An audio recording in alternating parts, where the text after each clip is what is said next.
Megastar ఈ పదం ఒక విద్వాంసం.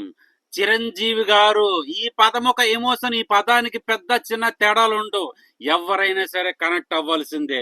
మరి మెగాస్టార్ చిరంజీవి గారు పండగకు వస్తున్నారంటే విద్వాంసం అవ్వాల్సిందే కదా. అయ్యింది మెగాస్టార్ చిరంజీవి గారు. ఆయన రికార్డు క్రియేట్ చేయడం కాదు, ఆయన పేరు మీదే రికార్డులు ఉంటాయి. ఇండియన్ బిగ్గెస్ట్ సూపర్ స్టార్ గా పిలువబడుతున్న the dinosaur rebel star Prabhas Raja Saab ను కోసాలతో పెకలించి కుప్పె తొట్టులో వేసేసింది. రాజాసాబ్ 8 రోజులకి 238 కోట్లు కలెక్ట్ చేస్తే మనశంకర వరప్రసాద్ గారిది మెగాస్టార్ మూవీ 5 రోజులకు గాను 845 కోట్లు కలెక్ట్ చేసి నా భూతో నా భవిష్యత్తు అన్న రికార్డు నెలకొల్పింది.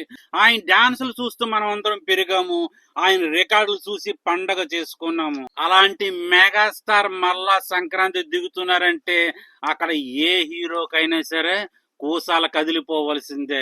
2 సినిమాలు ఫ్లాప్ అయినంత మాత్రాన మెగాస్టార్ గారిని చాలా తక్కువగా అంచనా వేశారు, చాలా విమర్శించారు, చాలా మంది ట్రోల్ చేశారు. నిజానికి మెగాస్టార్ గారిని ట్రోల్ చేసే శక్తి మనకుందా? ఆయన విమర్శించే అర్హత మనకుందని ఫర్ ఎగ్జాంపుల్ బాలకృష్ణ గారు, నాగార్జున గారు, వెంకటేష్ గారు, పవన్ కళ్యాణ్ గారు, రామ్ చరణ్ గారు, ఎన్టీఆర్ గారు, మహేష్ బాబు గారు అందరూ తండ్రులను చూసుకునే వాళ్ళు స్కినీ ఫీల్డ్లోకి వచ్చారు. తండ్రుల సపోర్ట్ తోనే వాళ్ళు పెద్దవాళ్ళు అయ్యారు.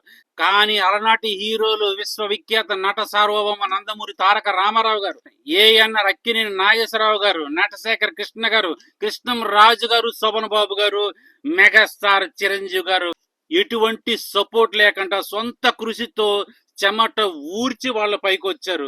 అందుకనే వాళ్ళని ఎప్పుడు రెస్పెక్ట్ చేస్తూనే ఉండాలి. వాళ్ళ సినిమాలు హిట్ అవ్వచ్చు, ఫ్లాప్ అవ్వచ్చు, ఏమన్నా కానివచ్చు, కానీ వాళ్ళకి మనం రెస్పెక్ట్ ఇవ్వాల్సిందే. ఇప్పుడున్న హీరోలాగా బ్యాక్ సపోర్ట్ తీసుకుని వచ్చి హీరోలు అవ్వలేదు. 1-2 సినిమాలు ఫ్లాప్ అయినంత మాత్రాన వాళ్ళని విమర్శించే బ్రతుకులే మనవి. ఫర్ ఎగ్జాంపుల్ కొరటాల శివ గారికి ఫ్లాప్ అనేది లేదు, ప్రతి సినిమా బ్లాక్ బస్టర్ అవుతుందని ఆయనకి ఛాన్స్ ఇచ్చారు, ఆచార్య ఫ్లాప్ అయిపోయింది. అలాగే మెహర్ రమేష్ గారు బోలా శంకర్ తీసి ఫ్లాప్ చేశారు. ఇదంతా కాదు, ఆయన హీరో కింద పనికిరాడు, తండ్రి పాత్రలు చేయాలి, ఆయన వయసు తగ్గటం చెయ్యాలని చెప్తే ఈ మాటలు కూడా ఆలకించి ఆయన గాడ్ ఫాదర్ అనే మూవీ చేశారు. మరి ప్రజలు ఆదరించారా? ఆదరించలేదు.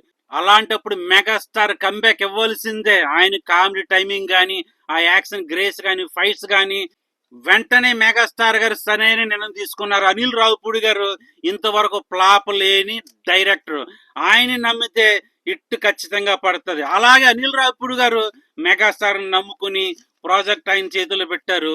ఆయనకున్న టాలెంట్ తో ఆయన ఎలా పెర్ఫార్మెన్స్ చేయాలో అలా పెర్ఫార్మెన్స్ చేసి ఇప్పుడు రికార్డుల విద్వాంసం. ఇంతవరకు మెగా ఫ్యామిలీకి 300 కోట్ల క్లబ్ లేదని చాలా విమర్శించారు. పవర్ స్టార్ పవన్ కళ్యాణ్ గారు డిప్యూటీ సీఎం 300 కోట్ల క్లబ్ లోకి ఎంటర్ అయ్యి ఇప్పుడు మెగాస్టార్ చిరంజీవి గారు వంతు వచ్చింది. 300 కోట్ల క్లబ్ లోకి ఎంటర్ అవడమే కాదు, 400 నుంచి 500 వెళ్ళిన ఆశ్చర్యపోవలసిన పని లేదు. ఎందుకంటే రికార్డ్స్ అటువంటి విధంగా ఉన్నాయి. థియేటర్ లేక 1 గంట షో వేసినా, 2 గంటలకు వేసినా, 5 గంటలకు వేసినా తండోపు తండాలకు వెళ్ళిపోతున్నారు.